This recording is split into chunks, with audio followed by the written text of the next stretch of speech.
बिस्मिल्लाहिर्रहमानिर्रहीम। हज़रत अनस रज़ी अल्लाह तआला अन्हु फरमाते हैं कि हुज़ूर नबी करीम सल्लल्लाहु अलैहि वसल्लम ने फरमाया,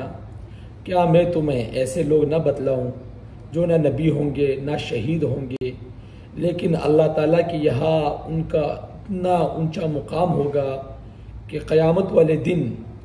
नबी और शहीद भी उन्हें देखकर खुश होंगे और वो नूर के ख़ास मिंबरों पर होंगे और पहचाने जाएंगे। तो मैंने अर्ज़ की, या रसूलुल्लाह सल्लल्लाहु अलैहि वसल्लम वो कौन लोग होंगे? तो आप सल्लल्लाहु अलैहि वसल्लम ने फरमाया कि वो अल्लाह ताला के बंदों को अल्लाह का महबूब बनाते हैं और अल्लाह को उसके बंदों का महबूब बनाते हैं और लोगों के खैरख्वाह बनकर ज़मीन पर फिरते रहते हैं। मैंने अर्ज़ की, ये बात तो समझ में आई कि वो अल्लाह को उसके बंदों के महबूब बनाते हैं, लेकिन ये बात समझ में नहीं आई कि वो अल्लाह के बंदों को अल्लाह का महबूब कैसे बनाते हैं। तो आप सल्लल्लाहु अलैहि वसल्लम ने फरमाया, ये लोग उन लोगों को उन बातों का हुक्म देंगे जो अल्लाह ताला को महबूब और पसंद होंगे और उन कामों से रोकेंगे जो अल्लाह को नापसंद है। वो बंदे जब इनकी बात मानकर अल्लाह के पसंदीदा काम करने लग जाएंगे तो वो बंदे अल्लाह के महबूब बन जाएंगे। हज़रत हुज़ैफा रज़ी अल्लाह तआला अन्हु फरमाते हैं कि मैंने हुज़ूर सल्लल्लाहु अलैहि वसल्लम की खिदमत में यह अर्ज़ किया कि या रसूलुल्लाह सल्लल्लाहु अलैहि वसल्लम कि अमर बिल मारूफ और नही अनिल मुनकर है, यानी नेकी का हुक्म करना, बुराई से रोकना,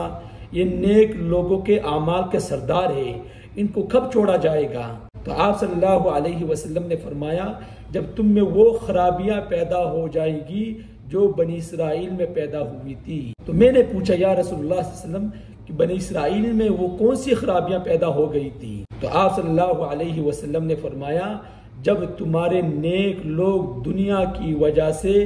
फाजिर लोगों के सामने दीनी मुआमलात में नरमी बरतने लगे और दीनी इल्म बदतरीन लोगों के पास आ जाए और बादशाहत छोटों के हाथ लग जाए, फिर उस वक़्त तुम जबरदस्त फितनों में मुब्तला हो जाओगे। फिर तुम फितनों की तरफ चलोगे